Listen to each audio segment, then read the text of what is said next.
안녕하세요. 체이스다운 NBA입니다. 네, 정말 또 오랜만입니다. 네, 이적 시장 때 또 이제 많이 하니까, 근데 또 많이는 못할 것 같고, 한두 주 정도는 이제 짬을 내서 영상 몇 개를 해보려고 하는데요. 지난 플레이오프 특히 뭐 레이커스나 골든 스테이트 관련해서도 궁금하실 댓글이나 이런 게 대부분일 것 같아서 소식 자체는 지난주부터 준비하던 영상인데 밀렸어요. 케빈 듀란트의 휴스턴으로의 트레이드. 무려 릅커듀라고 불리는 스타 3인방 중에 한 명인 듀란트가 트레이드 되었습니다. 이 내용이 주를 이룰 거고요. 그 다음에 이제 레이커스의 플레이오프와 오프시즌에 대한 얘기 잠깐, 골든 스테이트의 플레이오프와 오프시즌에 대한 얘기 잠깐 한다는 건데 왜 이들 잠깐만 하십니까? 라고 하신다면은 메인 영상으로 따로 준비를 하려고 합니다. 근데 듀란트 트레이드 영상도 당일부터 준비한 건데 이제 하게 돼서 타이밍 맞게 올릴 수 있게 될지는 좀 잘 모르겠긴 한데 그래도 이제 노력을 좀 해보겠습니다. 어쨌든 레이커스랑 골스는 따로 하겠다라는 취지에서 얘기 잠깐이라고 이제 덧붙였습니다. 시작하겠습니다. 구독과 좋아요 부탁드립니다. 자, 할 게 많기 때문에 빨리빨리 하겠습니다. 케빈 듀란트가 트레이드 됐는데 휴스턴에서 제일러 그린, 딜런 브룩스, 그리고 이번 연도 10픽입니다. 카만 말루아치를 이제 픽하면서 이제 피닉스가 말루아치 선수를 데려가는 셈이 됐죠. 그 다음에 2라운드 픽 5장인데 1화 픽은 뭐 이제 필요시에 따라 현금 거래도 되기 때문에 트레이드 할 때 요즘은 1화 픽의 가치가 예전보다 많이 오르지 않았냐라는 얘기도 있지만 어쨌든 뭐 중요한 엄청난 에셋으로 보기보다는 그러니까 이제 표현하자면 메인 에셋급은 아니다라고 이제 아직까지도 저는 개인적으로 그렇게 인식을 합니다. 지난 시즌 서부 2위 팀 피닉스가 아니라 휴스턴이에요. 죄송해요. 휴스턴이 플레이오프에서 에이스 플레이어의 한계를 경험을 했죠. 제일런 그린이 너무나도 부진을 했고 그런 제일런 그린을 내보내고 아직 득점력 하나만큼은 1옵션급인 케빈 듀란트를 영입했습니다. 저는 이제 팀이나 선수나 너무나 이제 핏하게 잘 좋은 조합끼리 만났다고 생각을 하고요. 그러니까 듀란트 영입설이 나오던 샌안토니오나 미네소타 이런 데보다는 저는 휴스턴하고 훨씬 듀란트 입장에서도 좋고 휴스턴 입장에서도 가려운 곳을 긁는 트레이드를 했다고 생각을 하거든요. 그리고 이제 플레이오프 들어갈 때 휴스턴에게 무수히 많이 적용됐던 얘기들 뭐 있습니까? 경험 부족이었죠. 그런 경험 부족 얘기를 계속 지적받았던 휴스턴은 이제 벤블릿이죠. 듀란트 있죠. 우승 경험이 있는 선수가 주전 중 둘이나 됩니다. 사실 그 전에 있던 딜런 브룩스도 뭐 베테랑으로서의 역할을 하고 이런 부분이 있었는데 정작 딜런 브룩스 본인도 뭐 멤피스에서 뛸 때도 플레이오프에서 치열하게 싸우긴 했지만 골든 스테이트의 벽을 넘지 못한다든지 그러니까 이제 위너로서의 그런 이제 팀에서의 커리어를 가져보지는 못했던 선수거든요. 그런 의미에서 벤블리 듀란트는 이기는 법을 알고 있는 베테랑이 됐기 때문에 그런 주전을 둘이나 보유했다는 건 의미가 있습니다. 피닉스와 듀란트의 관계를 보면 플레이오프 기준으로 3시즌 만에 결별을 했네요. 2라운드 첫 번째 시즌에 2라운드까지 갔는데 덴버에게 잡혔었고 그 다음에 1라운드에서 미네소타와한테 좀 역대급으로 졌었죠. 스코어도 4대0이었는데 뭐 마진이나 이런 부분까지 이제 감안했을 때 좀 역사에 남을 수준의 대패를 했었습니다. 그리고 이번 시즌에는 아예 10위권에 들지 못하면서 플레인 토너먼트 진출 실패. 사실 뭐 이제 피닉스의 듀란트 영입은 미칼 브리지스에다가 1라운드 패키지가 다 나갔었잖아요. 캠 존슨도 나갔고요. 엄청난 뭐 트레이드 실패가 됐습니다. 피닉스는 사실 뭐 브래들리 빌이 많이 원흉으로 지목이 되는데 브래들리 빌은 이제 크리스 폴의 기량 하락을 생각하면 최근에 이제 크리스 폴의 기량을 생각하면은 어차피 폴과 빌을 트레이드 하냐 안 하냐에 따라서 뭐가 크게 달라졌을 것 같지는 않고요. 브래들리 빌은 1라운드 픽 스왑 권리가 나간 거지 그 듀란트 트레이드로 1라운드 픽이 다 나가고 남은 차년도에 1라운드 픽의 스왑 권리가 나갔던 거지 브래들리 빌 자체의 1라운드 픽이 들어간 것도 아니었습니다. 그런 것도 있고 뭐 저는 이제 듀란트 트레이드에 어쩔 수 없이 뭔가 변화를 줘야 됐던 시점에서 했다고 생각을 한다면 가장 아쉬웠던 건 에이튼이죠. 그러니까 에이튼을 거의 좀 피닉스가 버리고 싶어 했었고 버리다시피 하면서 내보냈는데 그러면서 너키치를 데려왔는데 여기서 너무 실망스러웠죠. 그러면서 플레이오프는커녕 플레인 토너먼트 진출도 못하는 시즌이 된 거 자체는 저 에이튼 트레이드 때문에 라고 봅니다. 에이튼을 그대로 데리고 있었으면 피닉스가 과연 10위에도 못 갔을까 하는 생각은 들거든요. 지난 시즌 보여줬던 너키치 플럼리 그 빅맨 로테이션은 너무나 좋지 못했습니다. 지금도 사실 그러다 보니까 피닉스의 핵심 이슈는 빅맨인데요. 이거 이제 딜 조금만 설명하고 그 다음에 각 팀별로 이렇게 살펴볼게요. 저는 다만 딜 자체에 있어서는 휴스턴의 압승이라는 생각을 안 할 수는 없다고 생각을 해요. 왜 그러냐면 그래도 득점에서는 기량 유지를 하고 있는 뭐 플레이오프 한 점차 싸움이 된다거나 이럴 때는 그래도 케빈 듀란트 아니겠냐 이런 생각을 할 수 있고 그런 선수를 영입하면서 이제는 진짜 안 맞고 정리하는 게 맞아 보였던 그런 제일런 그린을 FA로 영입한 선수인 딜런 브룩스, 그러니까 추가로 나간 에셋이 없었어요. 그때 형식이 사트였나 제가 기억은 안 나는데 어차피 이제 나갔다 하더라도 사트만큼의 대가가 나갔던 거니까요. 제일런 그린과 FA로 데려왔던 딜런 브룩스 요 조합 내보내면서 사실상 1라운드 픽 이번 시즌 거 하나 붙여가지고 그냥 이제 트레이드에 성공한 거거든요. 근데 이걸 또 실패라고 볼 수밖에 없는 게 피닉스 입장에서는 휴스턴이 피닉스의 자체 픽도 들고 있어요. 그래서 사실 듀란트가 이제 휴스턴으로 트레이드 될 수 있다 이런 얘기할 때 저 피닉스의 자체 픽 휴스턴이 들고 있는 게 메인 에셋이 될 것이다 이런 관점이 정말 많았는데 저거를 회수를 못했습니다. 피닉스가 저걸 휴스턴이 안 주고 그냥 트레이드를 했거든요. 그래서 저는 피닉스의 이번 딜이 좀 이해가 안 되는 부분이 저 부분인데 저는 그러니까 뻔히 우리 팀이랑 트레이드를 하는데 우리 팀 드래프트 픽을 들고 있는 팀이 그거를 제시를 안 하겠대.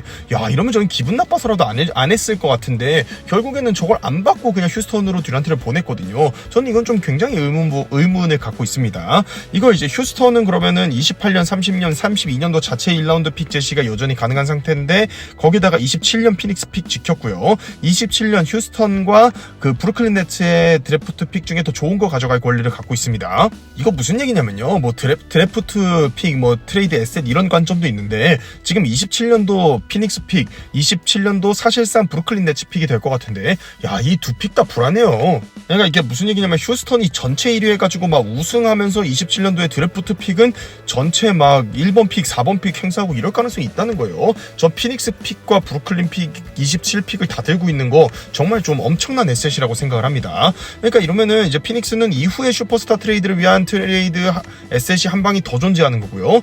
이제 셀러리 비워서 막 스타 영입하고 이런 시대가 아니죠. 새로운 CBA가 시작된 다음부터는 팀들이 다 셀러리를 채우고 있기 때문에요. 그렇기 때문에 트레이드나 사인 앤 트레이드가 많이 발생할 수밖에 없고 이런 상황에서 에셋이 많이 오고 갈 텐데 그럴 때 드래프트 픽은 너무나 중요합니다. 그래서 딜 자체는 뭐 휴스턴이 너무 잘하지 않았나라는 생각을 하면서 트레이드된 선수들의 지난 시즌 한번 살펴볼게요. 케빈 듀란트 36.5분을 뛰면서 26.6점에 6리바운드, 4.2개 어시스트, 1.2개 블락, 턴오버는 3.1개를 기록을 했고요. 야투가 52.7%, 3점이 43%인데 6개 정도 시도합니다.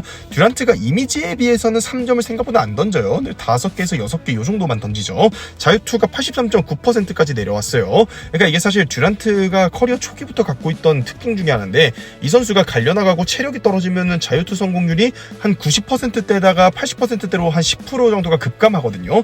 최근에 듀란트가 두 시즌에 걸쳐서 91, 2%에 달하던 자유투 성공률이 83.9까지 떨어진 겁니다. 그러니까 최근에 체력 이슈를 좀 겪고 있지 않나라는 생각을 하는 거고 그 다음에 딜런 브룩스, 제일런 그린의 스탯은 저렇게 보시면 될 것 같습니다. 딜런 브룩스는 뭐 롤 플레이어니까 그렇다 치고 제일런 그린은 확실히 뭐 서부 플레이오프에서 1옵션으로 명함을 내밀기에는 볼륨이 너무나 아쉽죠. 21점에 3.4 어시스트는 제가 뭐 뒤쪽에 보다 보니까 레이커스의 오스틴 리버스가 한 21점에 6 어시스트 이 정도 하거든요. 그러니까 레이커스 3옵션보다 득점이나 어시스트 볼륨이 낮아요. 효율은 둘째치고라도 1옵션은 일단은 효율이 좀 나락을 가더라도 볼륨을 뽑을 수 있어야 하위권 팀 1옵션 이런 소리라도 듣는 건데 지금 제일런 그린은 그 레벨에도 못 갔습니다. 듀란트는요 이제는 팀의 도움이 절실한 상황이죠. 원래도 그런 측면이 좀 있긴 했는데 이제는 완전히 본인이 뭐 하나부터 열까지 다 하드캐리하는 선수보다는 팀이 어느 정도 수준을 해주면 거기에 활용 점정을 딱 찍는 그런 레벨의 선수가 됐습니다. 제일런 그린은 결국 효율을 얘기하기 전에 볼륨 측면에서 1옵션급으로 터지지 못하고 트레이드 됐다고 봐야 되고 같은 드래프트 순위에서 이제 제이드 커닝햄이 1순위였고 그 다음에 제일런 그린이 2순위였는데 이 커닝햄 같은 경우는 효율은 아쉬워도 볼륨에서 이번 시즌 확실한 1옵션급으로 올라갔거든요. 그런 의미에서 디트로이트의 1픽과 휴스턴의 2픽은 조금 이제 명암이 교차하는 느낌이 있네요. 자, 이 슬라이드가 앞전 슬라이드였어야 되는데 제가 좀 꼬였어요. 근데 뭐 이제 흐름은 비슷하니까 그냥 할게요. 휴스턴이 놀라운 이유가 뭐냐면, 그러니까 이게 아까 그 선수들 스탯 얘기하기 전에 앞 페이지로 갔어야 되는데 죄송합니다. 휴스턴이 놀라운 이유는 사실 크리스 폴 트레이드 영입을 했었죠. 그리고 크리스 폴을 러셀 웨스트브루크로 다시 트레이드하면서 제임스 하든 한 명 빼면은 팀에 뭐 드래프트 픽이나 아니면은 뭐 유망주나 이런 게 남은 게 없었거든요. 그런 팀이었는데 사실상 제임스 하든 트레이드를 브루클린과 하면서 얻어온 게 전부라고 봐도 과언이 아니던 팀인데 그 제임스 하든이 우승하기도 전에 지금 더 강력한 팀을 휴스턴이 만들어냈다는 겁니다. 제임스 하든 트레이드로 그 당시 브루클린이 갖고 있는 픽들을 싹 다 가져왔는데 브루클린이 자체 픽 회수를 위해서 휴스턴에게 피닉스 픽을 비롯해서 더 퍼준 것을 받았어요. 그래서 지금 휴스턴이 피닉스 픽을 들고 있는 거고요. 결국에는 그 피닉스가 이렇게 조기에 무너지게 되면서 지금 저 피닉스 픽은 제가 아까 말한 것처럼 27년도 피닉스, 야 이거 브래들리 빌의 제일런 그린의 데빈 부커 요 조합 확실히 이거 좀 잘 안 되면은 로터리 픽 갈 수 있다라는 생각 좀 들죠. 그런 픽을 지금 갖고 왔거든요. 그러니까 거래 가능한 픽 중에 지금 제일 좋은 픽 중에 하나를 휴스턴이 들고 있는 겁니다. 픽에도 약간 뭐 등급이 있다고 보는데요. 피닉스는 아직 좋은 유망주 필러도 많기 때문에 이후 한 방도 있다라는 말씀 아까 드렸습니다. 자, 이번에는 그러면 이제 피닉스 관점에서 조금 볼게요. 피닉스는요, 일단 듀란트마저 그린으로 지금 바꿔온 상태이기 때문에 안 그래도 브래들리 빌과 데빈 부커가 있는 팀인데 여기에 제일런 그린까지 왔습니다. 그렇기 때문에 브래들리 빌은 이제는 어떻게든 처리하는 게 맞지 않나라는 생각이 들고요. 뭐 지금도 사실 처리는 하고 싶겠죠. 처리를 못하는 거겠지만. 근데 충격적인 오프시즌 바이아웃이 오늘 에이튼도 나왔던데 저는 브래들리 빌도 나올 수 있다고 생각하는 게, 제가 브래들리 빌이 지금 1+1 계약, 2년 계약이 남아있거든요. 근데 이런 쓸 때 바이아웃 한 사례가 있었어요. 예전에 켐바 워커라는 사례가 있었습니다. 켐바 워커가 오클 쪽에서 1+1 계약이 남아있는데 그거를 바이아웃하고 나갔던 사례가 있었죠. 옛날에 영상으로 떼던 것 같습니다. 자, 그 다음에 마크 윌리엄스를 트레이드로 영입을 했고요. 이 마크 윌리엄스는 레이커스가 트레이드로 영입하려던 선수였고, 그 다음에 10픽으로 카만 말루아치 선수를 드래프트했는데 이 선수도 센터입니다. 근데 사실 저는 피닉스의 오프시즌 행보에 차라리 이전에 제임스 존스 단장일 때는, 그러니까 제임스 존스 단장의 뭔가 행보는 너무 과격하지 않냐, 과도하지 않냐, 아니면 과감하지 않냐, 이런 해석을 할 수도 있지만 그 흐름이나 뭐 이렇게 올인한다는 느낌에서 이해가 좀 됐는데, 지금은 물론 이제 상황이 너무 어렵기 때문에 이렇게 리툴링하고 어떻게든 하는 게 어려운 것도 있습니다만 약간 이해는 안 가요. 왜 그러냐면 피닉스는 지금 빅맨을 대거 영입하는데 데빈 부커의 요청이 있던 것으로 보이거든요. 그리고 이제 부커와 콤비를 이뤄 활약할 젊은 빅맨 짝을 페어링할 목적이 있다는 건 이해가 되죠. 그리고 드래프트 데이 때 1라운드 픽을 미리 트레이드 못 하는데 드래프트 데이 때 뽑은 선수를 트레이드 할 수 있기 때문에 그 차원에서 드래프트 데이 날 딜이 일어난 것, 이것까지도 이해는 합니다. 그러면서 마크 윌리엄스를 영입을 했는데, 다만 또 10픽으로 그 듀란트 트레이드 때 얻어온 픽으로 카만 말루아치 선수를 뽑았거든요. 이건요, 아무래도 마크 윌리엄스의 건강, 그러니까 이 선수가 건강 때문에 레이커스 쪽에서 레이커스 의료진이 아니다라고 해가지고 트레이드가 파토났던 케이스거든요. 그러니까 사실 지금 피닉스도 마크 윌리엄스의 건강에 확신을 못 갖고 있는 게 아니냐, 10픽으로 또 빅맨을 뽑은 거 보면 이런 생각이 좀 드는데, 근데 그런 거 치고는 그럼 마크 윌리엄스에게 지금 이번 연도 29픽을 썼고, 그리고 29년도 1라운드 픽, 자체 픽은 아닙니다만 피닉스 자체 픽이 아니면 이득 아닌가요? 라고 하실 수 있는데, 피닉스는 자체 픽이 애초에 없었습니다. 그때 그래서 29년 픽을 비보호 픽을 보내면서 여러 개의 보호된 픽으로 쪼개서 왔었죠. 1라운드 픽을 보호 조건이 걸린 픽이지만 이런저런 트레이드에 쓸 수 있도록. 그리고 샬럿 입장에서도 보면 레이커스에게 받았던 레이커스 자체 픽, 레이커스 자체 1라운드 픽 수합 권리보다는 훨씬 더 적은 대가로 트레이드를 했기 때문에 전 이 트레이드 보면서 샬럿이 마크 윌리엄스 건강에 확신이 없고 의구심이 있는 게 맞구나 하는 생각은 좀 들었던 게, 그러니까 레이커스한테 레이커스 자체 픽, 그 다음에 그 1라운드 스왑 권리를 제한받았던, 거기다 크넥트까지 제한받았던 그런 상황이었잖아요. 근데 그런 선수, 그러니까 그 정도 트레이드 대가를 봤었는데, 사람이 이제 어느 정도 뭐 주식 같은 것도 그렇지 않습니까? 내가 이 가격을 봤으면 저 가격에 절대 안 들어가거든요. 근데 마크 윌리엄스가 레이커스로 그 가격에 반 시즌 전에 지금 트레이드 될 뻔했는데, 지금 저 정도 가격에 그냥 보낸다는 거는 어떻게든 얘 빨리 보내야 된다라는 생각이 우선이지, 그 가격이 말도 안 된다라고 생각했으면 안 보내고 버텼겠죠. 저는 그래서 샬럿의 스탠스를 보면서 건강에 뭔가 의구심이 있는 선수는 맞지 않나라는 생각이 들고, 지금 피닉스도 10픽으로 또 저렇게 다른 선수 뽑는 거 보면 마크 윌리엄스는 어떻게 될지 모르고 약간 긁어본다라는 의미로 갖는 게 아닌가 하는데, 근데 그렇다기에는 피닉스의 여건이 사실 지금 좋지 않아요. 사실상 마지막으로 남은 드래프트 픽 패키지라고 봐도 과언이 아닌데 그걸 또 썼습니다. 자, 그럼 이제 피닉스의 라인업은 지금 뭐 제일런 그린, 데빈 부커, 라이언 던, 딜런 브룩스, 마크 윌리엄스, 제가 이렇게 써놨는데 이게 주전 라인업이냐라고 하신다면은 일단 시즌 시작에 함께 하긴 할 것 같은 member들을 써놨거든요. 그 외에 브래들리 빌, 그레이스 알렌, 로이스 오닐, 그다음 코디 마틴, 이런 선수들은 언제든 팀을 떠나게 돼도 이상하지 않다라는 측면에서 저렇게 한 겁니다. 31픽으로 이번에 뽑은 윙인 플레밍과 41픽으로 뽑은 슈터인 브레아가 각각 오닐과 알렌을 대체할 것으로 보이는데, 최근에 2라운더들도 잘 뽑아서 키우면 좋은 경우가 많지만 어쨌든 2라운더 둘이거든요. 그런 측면에서 이게 윈나우도 아닌 좀 애매한 겁니다. 다소 애매한 상황인 게, 탱킹하고 막 지기는 좀 어려운 팀이라고 생각이 들어요. 근데 플레이오프 집행권 전력이냐라고 하면 그것도 아니에요. 그리고 유망주들에게 플레잉 타임을 몰아줘서 막 지자니 또 자체 픽을 행사할 수는 없는 그런 좀 애매한 상황의 팀입니다. 그러니까 사실 피닉스가 지금 리그 전체에 있는 팀 중에 여러 상황으로 봤을 때는 제일 안 좋은 팀이다라고 봐도 과언이 아닌데, 이거는 크리스 폴의 노쇠화, 그 다음에 에이튼 재계약부터는 약간 이제 업사이드가 한계가 정해져 버린 팀이란 거는 있었고, 화끈한 리셋을 들어가기보다는 보다는 계속 리툴링 해보고 어떻게든 이어가보려다가 좀 어려워진 케이스라고 보거든요. 결국에는 뭐 다음 시즌 그 피닉스는 부커의 원래 기량을 회복하길 바라고, 그다음 다소 같이 저점이었던 제일런 그린 그리고 마크 윌리엄스가 한계를 각각 이제 극복하고 터져주길 바라는 기도 메타 뭐 이런 게 좀 들어가겠죠.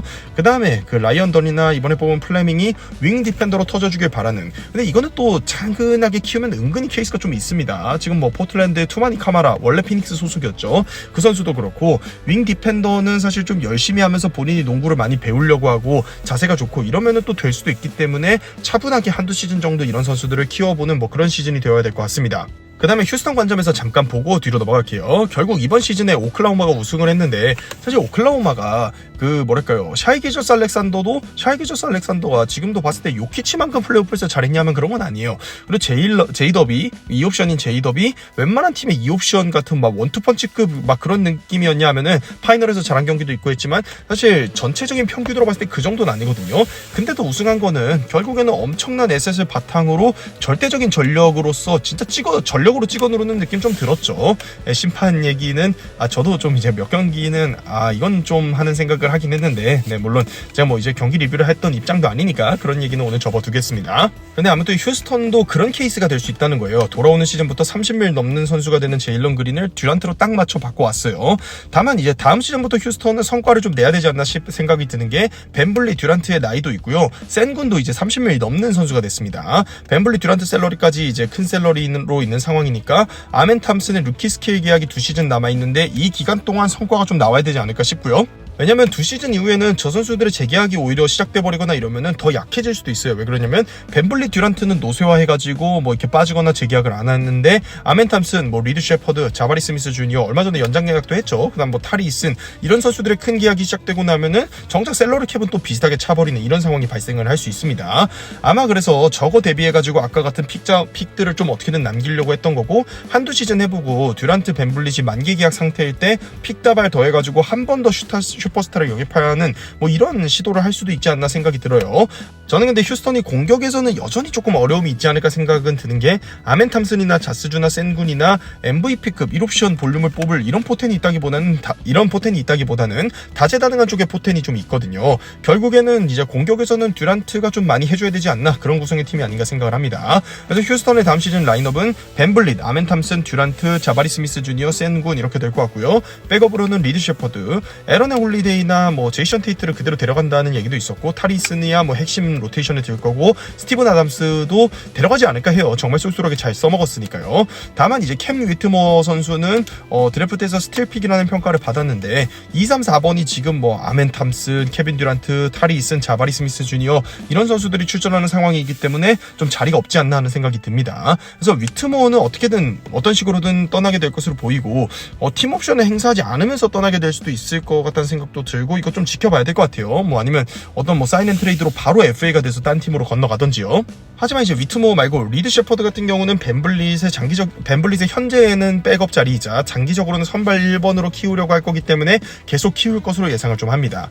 지난 시즌에도 휴스턴은 투빅 라인업은 카운터 펀치로 충분히 성공적이었거든요. 저 투빅 라인업보다는 오히려 이제 플레이오프에서 쓸만한 필살, 데스 라인업 이런 게 없었어요. 그 문제는 센군, 자스주, 뭐 아담스 이런 선수들이 원빅으로 공격과 수비에서 모두 효율을 극강으로 뽑는 이런 데스 라인업의 5번은 아니었다라는 거거든요. 근데 이게 안 되면 결국에는 투맨 게임 기반 핸들러 농구에게 약할 수밖에 없어요. 5번에서 수비가 해결이 안 되면. 그래서 이런 부분에 대한 우려는 좀 있고, 그 다음에 듀란트 하나 믿고 가기에는 스코어링 능력이 좋은 선수가 하나 더 필요하지 않나 하는 생각이 듭니다. 벤블릿도 사실 뭐 워낙 수비도 열심히 하고 막 리딩도 해주고 팀 농구하는 좋은 선수고 평가도 좋은 선수인데, 어쨌든 스코어링은 원래도 강점이 아니고 많이 내려왔어요. 그다음 벤블릿, 센군, 탐슨, 자수주 모두 2옵션급 볼륨으로는 애매한 선수들이죠. 뭐 25점 이상 뽑아줄 수 있는 선수냐라는 것에 대한 의구심이 있다는 겁니다. 그렇기 때문에 휴스턴은 아까 같은 에셋들을 바탕으로 이런 부분을 뭐 시즌 중에도 트레이드 더 하거나 이럴 수 있을 것 같아요. 자, 이렇게 했고요. 그 다음에 레이커스 얘기 잠깐, 그 다음에 골스 얘기 잠깐 더 하고 마무리하겠습니다. 자, 레이커스의 플레이오프 및 오프 시즌 얘기 잠깐 할게요. 개인적으로는 뭐 이거에 대해서 먼저 얘기를 해야 될 것 같아요. 저는 이제 제가 그때 글이었나요 영상이었나요 기억이 안 나는데 레이커스가 미네소타한테 지는 그림은 솔직히 잘 안 그려진다라고까지 얘기를 한 적이 있었거든요. 그래서 제 개인으로 생각했을 때는 과정이나 결과는 좀 많이 충격적이었고요. 아무리 시즌 중간 트레이드가 됐던 팀이더라도 이해할 수 없는 부분이 좀 많았어요. 그러니까 덴버에게 차라리 졌을 때는 솔직히 플레이오프 머레이 요키치가 르칼보다 더 뛰어난 원투펀치였고요. 그렇기 때문에 에이스 싸움에서 밀려서 진 부분이 있었고, 덴버가 또 뭐 지금 이번 시즌이면 모르겠습니다만 그 당시에는 브루스 브라운, 막 제프 그린 이런 선수들의 벤치에서 이제 크리스천 브라운을 그때 썼었고, 그리고 KCP가 그땐 주전이었던 팀이죠.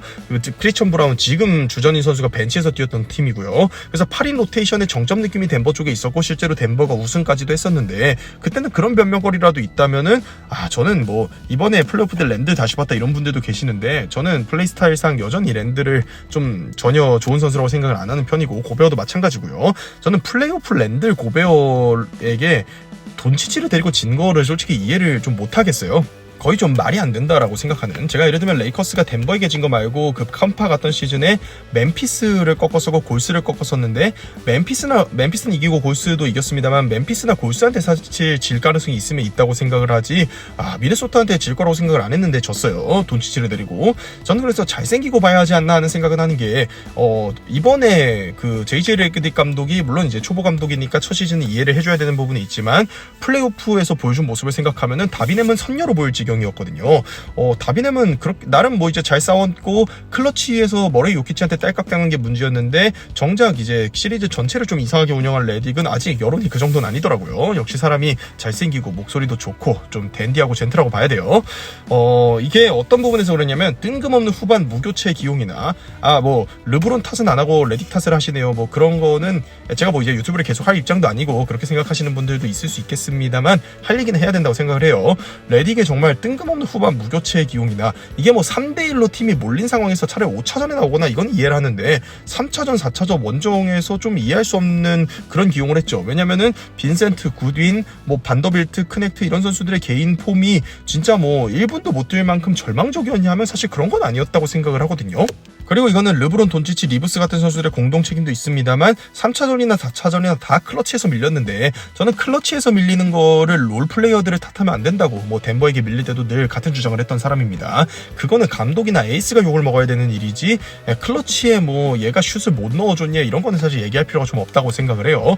그런 의미에서 클러치에서 무기력하게 제압당하는 모습 이런 것도 아쉬웠고, 헤이즈 아예 제외한 거는 어느 정도 이해는 가는 부분이 있어요. 그러니까 레딕 말고도 저런 골을 못 보는 감독들이 좀 있어요. 뭐 예전에 마이크 덴토니 감독이나 지금의 뭐 스티브 커 감독도 그런데, BQ 낮은 빅맨이나 막 몸 큰 선수들이 코트에서 수비 로테이션 못 찾아서 허우적거리고 이런 골을 진짜 못 보는 감독들이 좀 있거든요. 그렇기 때문에 저거는 감독 성향이 좀 그런가 보다라고 생각을 하는데, 정말 뜬금없는 타이밍에 후반전에 노교체, 이거는 좀 이해가 안 됐습니다.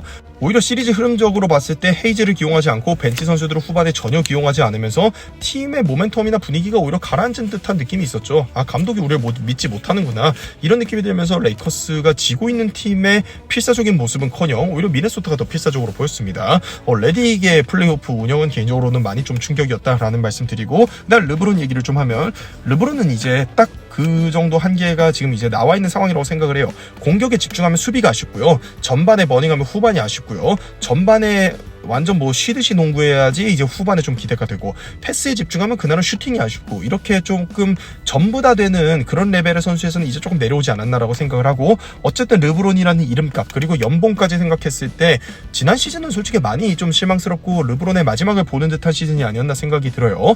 2월 한 달 정도 빼면은 올림픽 갔다 와서 시즌 초에도 너무 못했죠. 그리고 뭐 3점슛 연속 실패 막 이런 거 하니까 너무 욕을 많이 먹고 잠깐 팀을 떠나 있다가 다시 돌아오기도 했었고요. 그러니까 1월 말부터 해가지고 한 2월 한 달? 한 4, 50일 정도 빼면은 르브론이 원래 르브론의 레벨에서 플레이한 적이 지난 시즌에 있었나 싶어요. 근데 리그에서 손꼽히는 연봉을 받는, 뭐 다들 요즘 맥스라고 표현합니다만, 그 맥스 중에서도 베테랑 10년차가 넘어가기 때문에 50mm 넘는 맥스 금액을 받는 그런 선수인데, 그런 1, 2옵션급 선수라고 보기에는 지난 시즌 통으로 생산력을 봤을 때 많이 아쉬웠습니다. 심지어 돈치치의 연봉이 더 저렴하고 리브스는 연봉이 엄청 싼 선수예요. 그리고 제가 이제 르브론이 정말 이제는 안 되는구나 라고 느꼈던 게, 원래 미네소타 같은 팀에서 이제 고베어 같은 좀 이제 힘이 약한 5번을 만나면, 르브론 제임스가 커리어 내내 플레이오프에서 저렇게 좀 힘이 약한 5번을 만났을 때 스몰 라인업의 4, 5번처럼 뛰면서 저런 라인업 잡아먹는 데 귀재였거든요. 근데 이제 뭐 고베어 랜들도 르브론이 제어를 못하는 걸 보면서, 야, 이거 뭐 요키치나 뭐 아니면 주바치나 이런 선수들 만났으면은 뭐 이게 좀 됐겠나 하는 생각도 듭니다. 맥다니엘스, 랜들, 고베어 2, 3, 4, 5번인데 제압을 당했죠. OKC가 뭐 상대하는 거 보셨으면 아시겠지만 사실 2라운드에서 골스도 커리가 아예 1차전부터 아웃이 돼버리면서 힘을 제대로 못 썼던 거고, 저는 골스가 커리가 제대로 있었으면은 미네소타 무난하게 잡았을 거라고 생각하는 편입니다. 미네소타를 왜 이렇게 무시하십니까? 라고 하실 수 있는데, 제가 이제는 뭐 유튜브를 그렇게까지 막 집중해서 할 수 있는 상황도 아닌 상황에서 제 이미지를 관리해서 뭐 하겠습니까? 아닌 건 아니라고 말씀을 좀 드리는 거고, 지난 플레이오프 전으로 되돌린다고 했을 때도 골스나 레이커스가 미네소타 만난다고 했을 때 질 거라고 생각하시는 분들 사실 많이 없으셨을 거라고 생각을 합니다. 저는 여전히 비슷한 의견이라는 거고요. 자, 그 다음에 레이커스의 그래서 오프시즌 얘기로 조금 넘어가 보면, 빅맨은 지난 시즌 돈치치 트레이드 이후에 마크 윌리엄스 트레이드 파토가 났었죠. 그래서 그때 뭐 급하게 수혈 못한 거를 이번 오프시즌에 하긴 하겠죠. 근데 저는요, 뭐 지금 이제 실망감이 좀 있다는 건 이해는 하는데, 제가 봤을 때는 마땅히 지를 매물이 없다는 것도 사실이라고 생각을 하거든요. 뭐냐면요, 예를 들면 클렉스턴 25밀 샐러리를 맞추고 1라운드 픽 하나 남았는 걸 내보내야 되는데, 클렉스턴은요, 물론 플레이오프 한두 번 갖고 선수를 낙인 찍는 게 좀 그럴 수는 있지만 굉장히 임팩트 있게 플레이오프에서 못한 적이 여러 번 있습니다. 그 플레이오프 자유투 연속 실패 경기 해거 클렉스턴 당해서 열 몇 개인가 놓쳤던 그런 경기도 있었어요. 카펠라의 젊은 시절과 정말 장단점이 겹치는 선수고 롤플레이어 성향의 선수인데, 그 카펠라도 사실 플레이오프에서 맨날 핵작전 당하면은 막 들어갔다 나왔다 하고 이랬었거든요. 그런 유형의 선수에게 지금 레이커스 상황에서 1라운드 픽 하나 남은 거 지르고 25밀치 샐러리를 넘겨준다, 그만큼 선수를 바꿔온다, 이게 사실 저는 합리적인 가성비라고 생각하지 않고요. 뭐 그 마일즈 터너 사인앤 트레이드 이런 것도 마찬가지예요. 마일즈 터너에게 연 30밀치를 레이커스 현재 선수단에서 내보내면서 1라운드 픽까지 붙여주면은 레이커스 어렵습니다. 그래서 저런 샐러리 때문에 사실 고려해서 나오는 얘기가 캐슬러, 라이블리, 뭐 클링언은 이제 포틀랜드 선수인데, 한때 이제 포틀랜드가 이번에도 그 양한센 선수를 뽑으면서 빅맨이 너무 많아져서 야, 이거 클링언을 정리하려는 거 아니야? 라는 얘기도 있었어서 제가 그 지난주에 만들 당시엔 넣어놨는데, 오늘 에이튼이 바이아웃 되면서 이 얘기는 이제 뭐 빼야 될 것 같은데 지우기 귀찮아서 넣어는 놨습니다. 그러니까 이런 유형의 선수들 같이 루키 스케일 계약에 묶여있는 선수들이 매력적일 수 있어요. 근데 라이블리, 클링언 같은 선수들은 트레이드 되기 어려울 것 같고, 캐슬러도 지금 유타가 거래할지 애매한 상황입니다. 그렇다 보니까 뭐 영입이 없었고, 저는 어쨌든 뭐 다른 트레이드 제안들은, 트레이드는 시즌이 진행되면서도 할 수 있잖아요. 그건 나중에 하더라도 일단 에이튼 바이아웃으로 무조건 잡아야 될 것 같고, 그다음 도리안 필리 스미스 잔류에 최선을 다해야 하지 않나라는 생각이 듭니다. 왜냐면 이거 하고 나면 그 다음은 빈센트, 하치무라, 반더빌트, 클레버 같은 뭐 10밀대 정도의 만기 계약 샐러리 이런 게 그대로 살아있고, 크넥트랑 드래프트 픽도 주지 않은 거잖아요. 그렇기 때문에 그 백업 빅맨, 위긴스 트레이드 뭐 이런 문제는 그때 가서 보면 되고요. 카펠라, 로페즈, 뭐 샤프 이런 선수 중 한 명을 못 데려올 것 같진 않고, 레이커스의 마켓 특성상 일단 에이튼, 도리안 필리 스미스 잡냐 못 잡느냐 요거에 따라서 오프시즌 평가가 좀 갈리지 않을까 생각을 합니다. 그러니까 한마디로 뭐 지금까지 영입이 없는데 뭐 하는 거냐라고 하실 수 있는데, 영입을 할 만한 게 있었으면 했어야 된다라고 생각을 하는데, 캐슬러를 데려오면 좋았겠지만 캐슬러가 거래가 안 됐다면은 다른 선수들은 저는 지르지 않는 게 맞다고 보는 입장이어서요. 그리고 이 선수들의 각각의 영입 가능성을 평가를 좀 해보면, 에이튼은 사실 조금 솔직히 말하면은 약간 템퍼링적인 요소가 있지 않나라는 생각도 하는 게, 바이아웃이라 이번 시즌 연봉보다는 우승 및 주전 기회를 보고 가는 선수인데, 그 다음 시즌 계약이 반면에 중요하거든요. 그러니까 이게 뭐냐면, 요즘은 샐러리 캡들이 팀마다 다 차 있잖아요. 근데 에이튼이 바이아웃을 해서 미니멈으로 어딜 갔어요. 그럼 미니멈 계약 끝난 다음에 그 원래 소속팀하고 아직 버드 권한이 없죠. 그러면 원래 소속팀이 줄 수 있는 거밖에 못 줘요. 샐러리 캡은 안 비어 있으면 MLE밖에 못 주겠죠. 근데 막 30밀 이렇게 받던 선수가 뭐 그 미니 MLE면 뭐 6밀, 그리고 뭐 풀 MLE면 10몇 밀, 한 15밀 정도 될 거예요. 그 정도 받는 게 사실 성에 안 찰 거거든요. 그러니까 에이튼과 에이튼의 에이전트가 사실 주요하게 볼 요소가 이번 시즌에 우승 가능성이나 주전 경쟁 이런 것도 있는데, 그 다음 시즌에 나에게 계약을 줄 여력이 되는 팀이냐라는 건데, 레이커스는 돌아오는 시즌 이후에 르브론 제임스의 계약이 50 몇 밀짜리가 빠지고 나면은 이제 돈치치가 재계약을 맺는다고 하더라도 돈치치 하나 있는 팀이 되거든요. 그리고 새로운 CBA 시행으로 캡 비는 팀들이 없기 때문에, 에이튼이 지난 시즌 플레이오프 경쟁권을 했던 팀들 중에서 MLE 이상 계약을 새로 맺으려면은 그 다음 시즌에 자기에게 재계약으로 그만큼 캡룸이 남는 팀으로 가야 되는데, 레이커스는 그때 돈치치 그리고 리브스를 캡홀드 상태로 남겨두고 10몇 밀밖에 안 되죠. 그 상태에서 에이튼에게 계약 주는 게 가능한 팀 중 하나예요. 물론 저것조차도 뭐 레이커스가 하치무라, 뭐 반더빌트 이런 선수들의 캡홀드를 다 유지하면서 재계약할 권리를 갖고 가겠다 이러면은 캡룸이 안 남을 수도 있는데, 레이커스가 최소한 해줄 수 있는 여지는 있는 팀이라는 거죠. 그런 선수들을 잡지 않는다면. 그렇기 때문에 저는 에이튼과 에이전트가 뭐 이번 시즌도 이번 시즌인데 그 다음 시즌 레이커스에서 장기 계약 맺는 거 생각하면서 갈 여지가 좀 있지 않나, 그런 요소를 좀 생각하고 저렇게 들어가는 게 아닌가 싶고, 뭐 이거를 조금 음모론이나 템퍼링적인 관점까지 확정을 한다면은 그런 게 조금 얘기가 되어 있는 거 아닌가 하는 의심도 좀 할 수는 있습니다.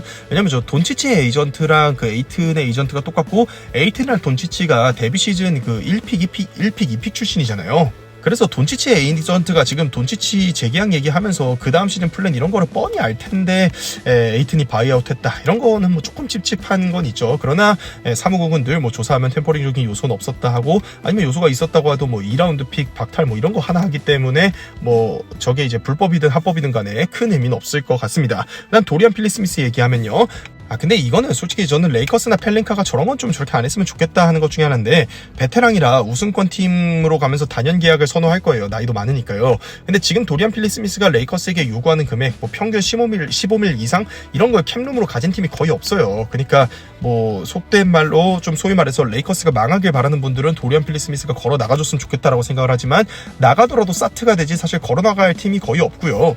이게 걸어나간다면은 그런 사인 앤 트레이드가 아니고, 걸어나간다면은 도리안 필리 스미스에게 도리안 필리 스미스가 제안받을 수 있는 가장 큰 금액이 풀 MLE일 텐데, 버드 권한이 있는 레이커스가 풀 MLE보다 계약 기간이나 금액이 다 훨씬 더 많이 줄 수 있습니다. 그러니까 레이커스는 지금 간 보다가 그런 거 받겠다고 하면은 우리가 더 줄게 하면서 데려오는 거고, 아니면은 그런 제안도 못 받는 것 같으면 좀 후려치려고 솔직히 기다리는 것 같아요. 결국 기간도 돈도 레이커스에서 계약 받는 게 제일 유리한 게 상황이 뻔한데, 레이커스가 그 계약을 안 주니까 딜레이가 되는 것 같은데, 근데 레이커스가 계속 후려치려고 하다가 이거 진짜 삔또 상할 수 있습니다. 그러니까 어느 정도 선에서는 타협을 좀 하는 게 맞다고 보는데, 타협이 좀 쉽게 안 되는 것 같아요. 그리고 뭐 카펠라, 브룩 로페즈, 샤프, 아니면 뭐 호포드 이런 선수들 얘기가 나오는데, 저는 브룩 로페즈는 사실 롤플레이어 사이즈가 아닌 선수였고, 커리어 내내 개인 득점 능력이 있는 선수였고, 저는 미니멈에 움직일 선수는 아니라고 보고요. 레이커스는 뭐 넷 중에 누가 벤치 빅맨으로 와도 벤치 빅맨으로서는 감지덕지이겠습니다만 주전으로는 아쉬운 상황일 것이기 때문에 아무래도 에이튼을 우선시할 텐데, 로페즈는 사실 레이커스가 에이튼을 우선시하면 영입이 어려울 거라고 생각을 해요. 왜냐면 지난 시즌도 미러키 그래도 플레이오프권 팀에서 31.8분을 주전으로 뛴 선수거든요. 그리고 08-09 시즌에 데뷔한 이래 지금부터 뭐 가끔 이제 부상으로 나왔을 때 빼면요, 그 풀시즌을 백업으로 뛰어본 적이 없는 선수예요. 그런 선수가 에이튼을 영입했으니까 너 백업으로 뛰어라를 받아들인다, 저는 뭐 좀 나오기 어려운 그림이라고 생각합니다. 그래서 레이커스 얘기 잠깐을 정리하면요, 도리안 필리 스미스는 놓치면 지금 시장에 저 사이즈 정도 되는 비그윙이 없거든요. 그래서 놓치면 대체자고 하기도 쉽지 않아서, 만약에 도리안 필리 스미스 핀토 상해가지고 나가면은 이거 진짜 레이커스는 폭망합니다. 그리고 에이튼 영입 시 로페즈는 에이튼 백업 롤에 만족하지 않을 것으로 보이기 때문에 로페즈가 안 된다고 하면은 저는 에이튼의 백업으로 가장 나은 선수는 카펠라라고 생각을 해요. 랍스트렛이고, 그러니까 엘리옵 덩커고, 훌륭한 리바운더고요. 그리고 리그 전체 리바운드 리더를 한 적도 있습니다. 오펜스 리바운드, 디펜스 리바운드 다 훌륭한 선수예요. 박스아웃도 잘하고요. 그리고 2대2 스위치 수비가 옛날보다 많이 무뎌졌는데, 어쨌든 원래는 이 선수가 스위치도 하고 드랍백도 하고 뭐 그 해치앤 리커버리도 하고 이런 수비로를 다 소화하던 선수였고, 플레이오프 경험도 풍부하죠. 그런 카펠라가 베스트가 아닌가 싶습니다. 백업 롤에도 어느 정도 만족할 거고, 지난 시즌부터는 이미 오콩우한테 좀 밀리기 시작했었고, 이 선수는 휴스턴에서 데뷔해서 전성기 골스와 커리에게 시달려 본 적이 있고, 핵자숙전도 플레이오프에서 당해본 선수거든요.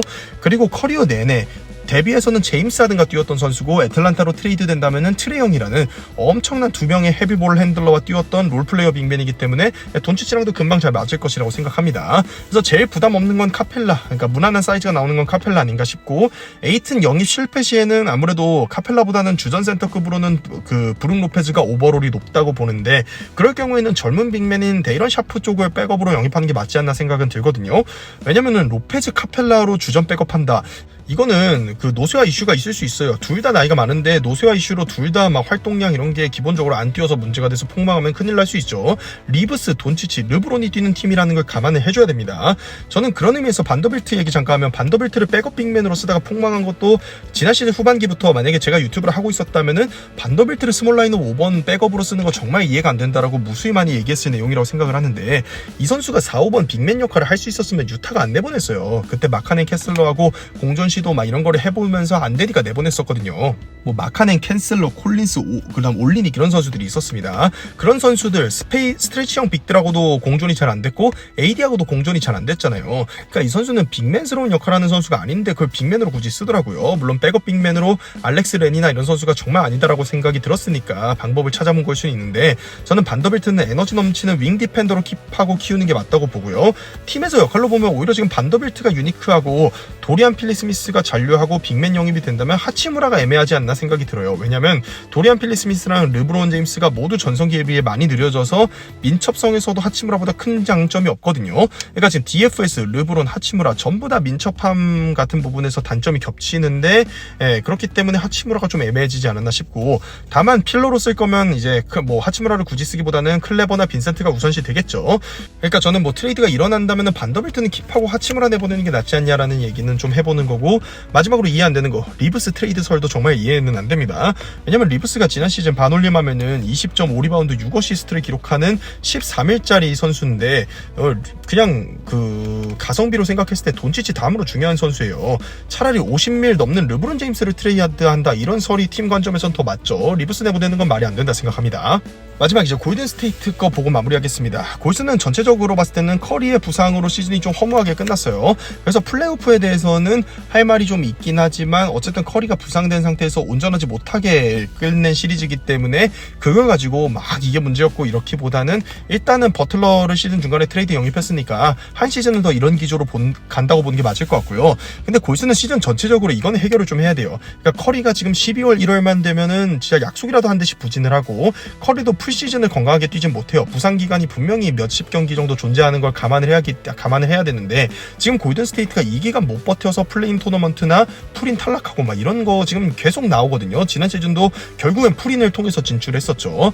버틀러도 정규 시즌은 버닝하지 않는 편이고 골스 오펜스에서 지금 커리 비중은 여전히 과도할 정도로 높기 때문에 결국에는 커리 빠졌을 때 승수 관리 안 돼가지고 또 풀인권으로 떨어지고 이런 거가 반복될 수 있다. 그럼 팀의 피로도는 누적된다. 이런 부분은 관리를 해야 돼요. 쿠민가가 결국 지난 시즌까지도 확실하게 터지지 않았고 조던풀하고 위긴스는 내보냈으니까 전부 건강한 상태가 아니면은 또 스코어링 이슈가 좀 생길 수 있다 이건데 다만 이제 현 시점에서는 아까 레이커스 트레이드랑 마찬가지인데 쿠민가가 맘에 안 드시는 분들이 많을 것 같은데 쿠민가 내보내고 쿠민가 사인앤트레이드 대가로 누구 데려온다에 있어서 그렇게까지 구미가 당기는 쪽이 없는 것도 마찬가지예요. 사인앤트레이드 해가지고 비슷한 급 데려본다고 한들 골든스테이트 농구 적응 문제 이게 늘 있거든요. 그러니까 골스 농구를 조금이라도 겪어본 쿠민가를 킵하는 게 차라리 나을 수 있어요. 쿠민가의 기대치가 좀 내려왔다지만 여전히 커리 버틀러의 결장 경기에서 폭주하게 풀어놓는 그리고 스코어링하게 만드는 용으로는 좀 의미가 있을 수 있거든요. 아직까지는 쿠민가 내보내고 누구 데려온다에 얘기해서 저는 그게 그렇게까지 만족스럽다 하는 딜의 얘기는 없었습니다. 빅맨, 비깅 뎁스는 확실히 보강은 필요해요. 케본 루니가 내려왔고 미니멈 반지 원정대들 합류가 줄어들었고 이렇기 때문에 빅맨 쪽 구멍이 커졌습니다. 뭐 지금 되는 대로 뭐 루니도 써보고 트잭 때도 써보고 퀸튼 포스트도 써보고 이러는데 지금 솔리드한 빅맨이 없죠. 공수 모두 제 역할을 하는 투웨이 빅윙 이것도 이제 필요한데 현재 골든스테이트가 제안할 수 있는 정도의 미니 MLE로는 이건 좀 어려울 수 있고 트레이드나 뭐 쿠민과 사인앤 트레이드 이게 돼야지 이제 뭐 얘기가 좀 돼볼 수 있는 건데 일단 골스 농구를 수행할 수 있는 빅맨 이거는 좀 해야 되지 않을까 싶어요. 빅윙이나 윙 영입하는 거는 시장 상황도 좀 맞아줘야 돼서 현재로서 장담하기는 어렵다 하더라도요. 개인 공격력보다는 스크린, 핸드오프, 패스 이런 것들이 골스 농구에서 중요하죠. 그래서 골스 쪽도 영입이 근데 최근에 사실 보선이 해체에 들어가면서 이거 진짜 구미 당기는 이름들이 좀 올랐어요. 데릭 화이트, 제일런 브라운 그리고 뭐 뉴올리언스의 허브 존스도 제가 좀 데려와 봤는데 골스가 드래프트 픽 자체는 사실 한 장만 소모한 상태예요. 이번 드래프트에서 1라운드 픽이 없으면서 지금 한 장 빼고 거래가 가능한 상태로 제가 알고 있거든요. 그러니까 아직 더 지를 여지가 있긴 있는 팀이에요. 근데 제일런 브라운은 뭐 아무래도 비쌀 테고 커리 옆에 데릭 화이트 세우는 건 정말 탐나는데 지난 시즌에 디앤서니 멜튼의 극상위 호환이 될 수 있죠. 그런 화이트가 오히려 더 비쌀 수 있다. 미칼 브리지스 같은 케이스 때문에 더 비쌀 수 있다라는 여론도 있긴 있습니다. 저는 근데 어쨌든 커리 옆에 화이트나 브라운 세우는 거는 정말 예쁜 그림이라고 생각은 하거든요. 근데 저 선수들은 비싸서 아무래도 골스가 안 지를 것 같으니까 허브 존스 얘기를 해보면 허브 존스는 13밀 정도의 샐러리를 갖고 있고 디앤서니 멜튼이 부상으로 아웃된 게 정말 아쉬웠던 골스였는데 그 자리를 완벽하게 상위 호환으로 채울 수 있는 선수입니다. 물론 3점이 이제 좀 기복이 시즌별로 있긴 있어요. 근데 어쨌든 세컨 에이프런 수준의 샐러리를 운영하는 골스에게 13밀 정도의 샐러리는 부담이 그래도 좀 덜 되지 않을까 싶거든요. 위에 뭐 이제 장기 계약해줘야 되는 화이트 이런 선수랑은 좀 부담이 될 수 있다는 거예요. 어쨌든 골스가 지난 시즌 버틀러 트레이드로 영입하면서 슈레더도 내보냈잖아요. 물론 슈레더는 원래 내보냈어야 됐을 것 같지만 멜튼이 슈레더가 됐고 슈레더가 그 버틀러 트레이드에 포함이 됐기 때문에 지금 스타팅급 2, 3번 선수가 비어 있어요. 그러니까 요거를 영입을 해야 되지 않을까 싶고, 무디를 좀 썼었는데 무디만 믿고 가기에 무디는 기복이 너무 크고, 특히 이 기복이 크다는 게 본인이 슛 안 들어가거나 경기 안 풀릴 때 엄청나게 이상해지죠. 막 슛 망설이고 뭐 이해할 수 없는 플레이하고, 무디가 제가 볼 때는 이렇게 강단 있는 성격은 아니에요. 굉장히 많이 흔들리는 스타일이기 때문에 확실한 스타팅급 선수이냐 이거에 애매한 부분이 있습니다.